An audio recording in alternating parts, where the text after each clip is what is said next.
We are less than 3 weeks out from Election Day, and voters are faced with several key issues, including abortion, as they head to the polls. And on that issue, President Biden earlier this week made a pledge if Democrats can pick up enough seats in the midterms. I want you to remember that the final say does not rest in the court now. It does not rest with extremist Republicans in Congress. And finally say about your right to choose that it rests with you. And if you do your part and vote, Democratic leaders in Congress, I promise you, will do our part. I'll do my part.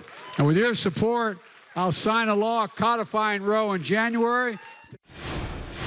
I want to bring in ABC News senior national policy reporter Ann Flaherty for more on this. So, Ann, given the Democrats have to hold the House and pick up 2 Senate seats to keep control, how will the midterms define where this country stands on such a hot topic?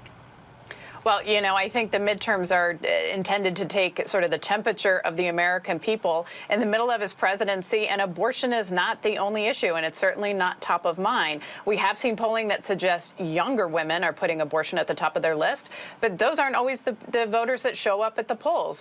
Voters oftentimes tend to be older, and they're talking about things like inflation, the economy, and crime. So, you know, where this goes, I don't think it's going to be a referendum on abortion, and Biden, as we've talked about before, has a very uphill climb to try to keep the House, flip those seats in the Senate. I don't think that this is an election that is a referendum on abortion.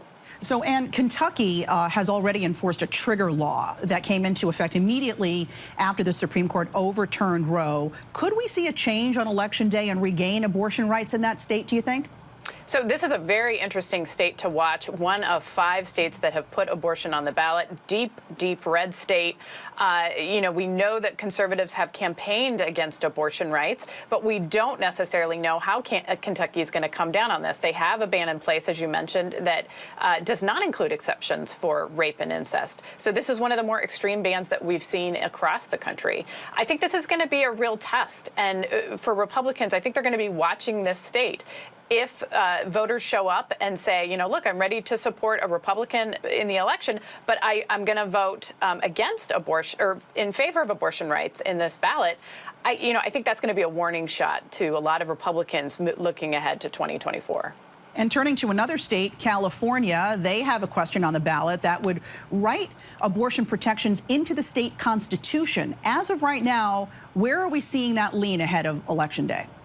Yeah, California, very liberal state. I don't think there's any doubt that this will fall on the side of abortion rights. That is expected to be supportive of, you know, restoring the protections that we saw under Roe.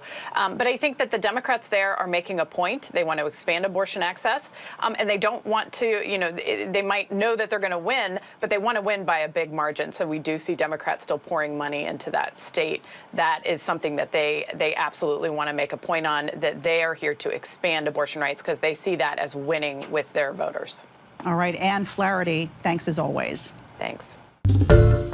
Hi, everyone. George Stephanopoulos here. Thanks for checking out the ABC News YouTube channel. If you'd like to get more videos, show highlights, and watch live event coverage, click on the right over here to subscribe to our channel. And don't forget to download the ABC News app for breaking news alerts. Thanks for watching.